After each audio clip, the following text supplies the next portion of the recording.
Justice काजी फाइज ईसा की अदालत के अंदर एक छोटा सा वाकया हुआ। सहाफियों से ये बात पूछी गई कि ये बताइए कि क्या मीडिया आजाद है। इनके जो चमचे फिर उसके बाद मीडिया के ऊपर बैठ के ये तासुर देने की कोशिश करते हैं कि जी कोई मसला ही नहीं है। मैं शिबली फराज साहब से ये कहता हूं, आए बैठे मेरे सामने, आपको जगह भी लेके जाऊंगा, बंदे भी बताऊंगा ये कौन कौन से थे।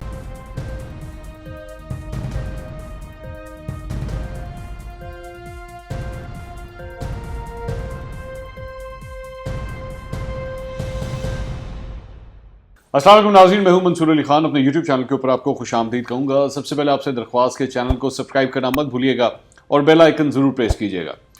नाज़रीन, कभी कभार अगर किसी हुकूमत की या मौजूदा हालात की कारकर्दगी आपने देखनी हो तो मैं ख़ुद आपको रिकमेंड करूंगा कि सुप्रीम कोर्ट में ज़रूर जाएँ, क्योंकि वहाँ पर कभी कभार ऐसे ऐसे इंटरेस्टिंग केसेस होते हैं और ऐसे ऐसे इंटरेस्टिंग रिमार्क्स देखने को मिलते हैं कि आपको वाकई महसूस होता है कि हाँ, ये है असल सूरत हाल।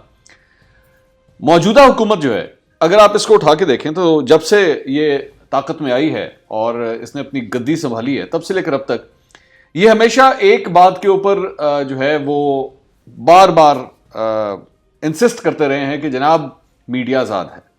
और मीडिया जो है, हम तो मीडिया को कहते ही कुछ नहीं। और जो आज़ादी सहाफ़त हमारे दौर में आपको नज़र आ रही है वो तो इससे पहले कभी नज़र ही नहीं आई। अच्छा, इस सिलसिले में CPNE जो सहाफ़ियों की एक जमात है, उनकी जानिब से तहफ़्फ़ुज़ात का इज़हार भी किया गया था कि मौजूदा हालात के अंदर जो है वो सहाफ़ियों के लिए दिन ब दिन काम करना मुश्किल होता जा रहा है। उसके ऊपर शिबली फराज साहब ने जो है उसका जवाब लिखा और उन्होंने कहा कि नहीं, हम तो आज़ादी इज़हार को पूरी तरह यकीनी बनाना चाहते हैं और हम इस पर बिलीव करते हैं और ऐसी कोई बात ही नहीं है।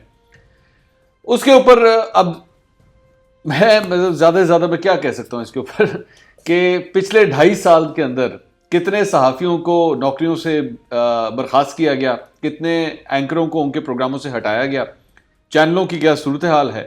मेरे ख्याल में ये मजाक होगा कि अगर मैं शिबली फराज साहब का ये लेटर जो है इसको इसी तरह कोट करूं। कितने सहाफ़ियों को कत्ल किया गया पाकिस्तान के अंदर, उसकी एक बहुत बड़ी तादाद है। बहरहाल, हम मीडिया वाले जब भी इनको ये बात कहते थे तो ज़ाहिरी बात है हमारे ऊपर ये इल्ज़ामात लगा बड़ा आसान है इन लोगों के लिए, ये तो लिफाफा है, ये तो ऑपोजिशन को जो है वो सपोर्ट करते हैं, तो ये तो ऑपोजिशन के पे रोल के ऊपर हैं और ये ऑपोजिशन के साथ हैं वगैरह वगैरह। ये तो इतनी दफ़ा हो चुका है कि अब तो हमें इसकी आदत हो गई, वो जिसे कहते हैं ना सुनी अनसुनी कर देना, इसका फ़ायदा कोई नहीं है। क्योंकि अगर आप इन चीज़ों के ऊपर जो है वो गुस्सा करना शुरू करें या इसके ऊपर जो है वो रिएक्ट करना शुरू करें तो फिर आपका काम जो है वो सफ़र करता है। तो इससे बेहतर है आप अपने काम पर कॉन्सेंट्रेट करें, ये काम तो चलता रहेगा। लेकिन आज इस सिलसिले में जो डेवलपमेंट हुई वो हुई सुप्रीम कोर्ट के अंदर।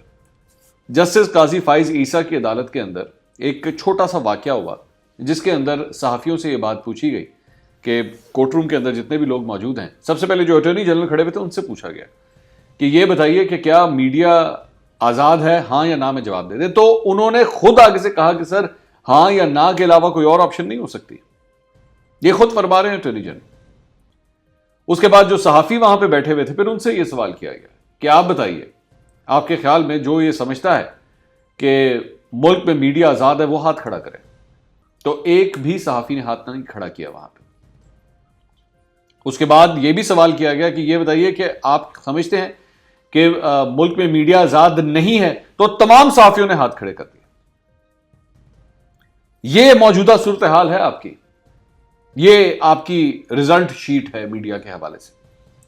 और मुझे अफसोस पता किस बात का होता है? मुझे अफसोस होता है इनके जो चमचे फिर उसके बाद मीडिया के ऊपर बैठ के और YouTube के ऊपर बैठ के ये तासुर देने की कोशिश करते हैं कि जी कोई मसला ही नहीं है, कोई ऐसी कोई बात ही नहीं है।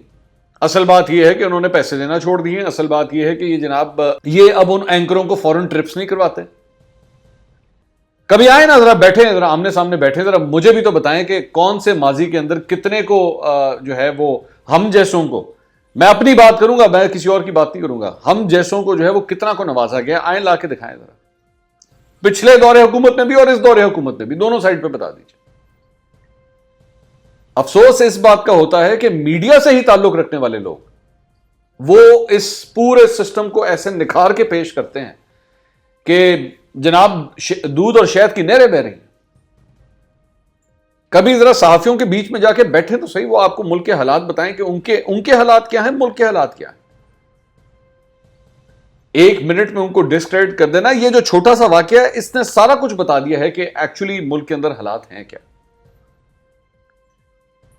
اس کے بعد یہاں پر چند ایسے صحافی ہیں, چند ایسے جرنلسٹ ہیں جن کے اوپر ایسا شفقت کا ہاتھ ہے کہ وہ کچھ بھی کہہ سکتے ہیں ٹی وی کے اوپر, ان کو کوئی روکنے والا نہیں ہے. وہ اگلے کے اوپر غداری کے فتوے لگا دیں گے, وہ اگلے کے ذاتی قسم کے اٹیکس کریں گے ان کے اوپر. انہوں نے کپڑے کیسے پہنے ہوئے ہیں, وہ بول کیسے رہا تھا, اس کے را کے ساتھ لنکس ہیں. یہ تو ان کے لیے چٹ کی وجہ کی کوئی پرابلم ہی نہیں ہے, لیکن ان کو کچھ نہیں کہا جائے گا. لیکن کوئی ایسا صحافی جو آپ کی بات میں ہاں نہ ملائے اور زیادہ سے زیادہ آپ کی مخالفت کرے, تو اس کے لیے نہ جگہ میڈیا کے اوپر رہے گی, نہ جگہ سوشل میڈیا کے اوپر رہے گی. اب یہاں پہ بہت سے لوگوں کا مجھے پتا یہ سوال یہ ہوگا کہ جناب آپ بھی تو عمران خان صاحب کے بہت بڑے آپ ناقد ہیں, تو آپ کس طرح یہ سب کچھ کر لیتے. میں جواب دیتا ہوں آپ کو. اس کا بہت بڑا کریڈٹ جو ہے وہ چینل کی جو مینجمنٹ ہے اس کو جاتا ہے. ہر چینل کی مینجمنٹ یہ پریشر برداشت نہیں کر سکتی. میں آج جس چینل میں کام کر رہا ہوں, آپ کے خیال میں اس مینجمنٹ کے اوپر کبھی پریشر نہیں آیا ہوگا, لیکن انہوں نے اس پریشر کو برداشت کیا ہے. لیکن ضروری نہیں ہے کہ ہر چینل کا مالک جو ہے یا اس کی مینجمنٹ جو ہے اس چینل اس پریشر کو برداشت کر سکے. اور اس کے بعد ان کی وہ جگہ کم سے کم کی گئی. یہ نہیں کہنا, وہ نہ کہنا, اس ٹاپک پہ بات مت کرنا, یہ نہ کہہ دینا.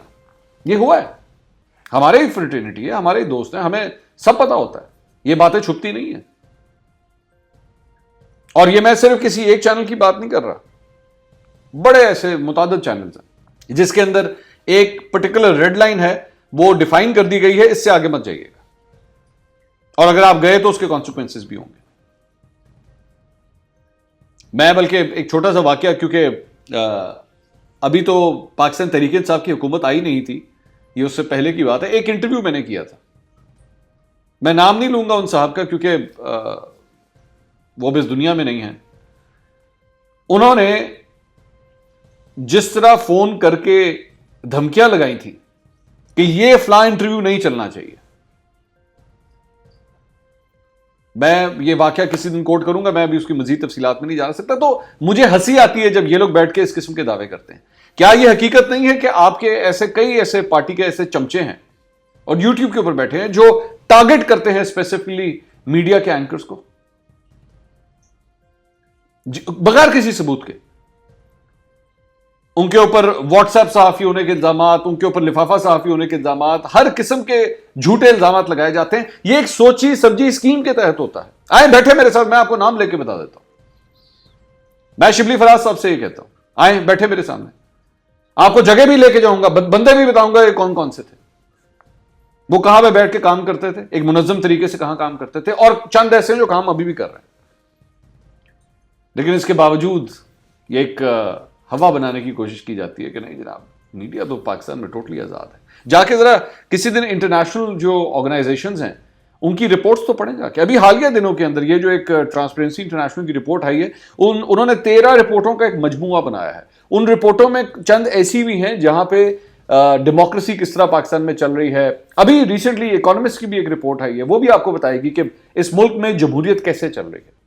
اور کسی بھی جمہوریت کے چلنے کے لیے اس کا ایک بیسک انگریڈینٹ ہوتا ہے کہ میڈیا آزاد ہو. تو جب آپ کے یہاں جمہوریت ہی صحیح طرح نہیں چل رہی تو پھر میڈیا کس طرح آزاد کہلایا جا سکتا ہے.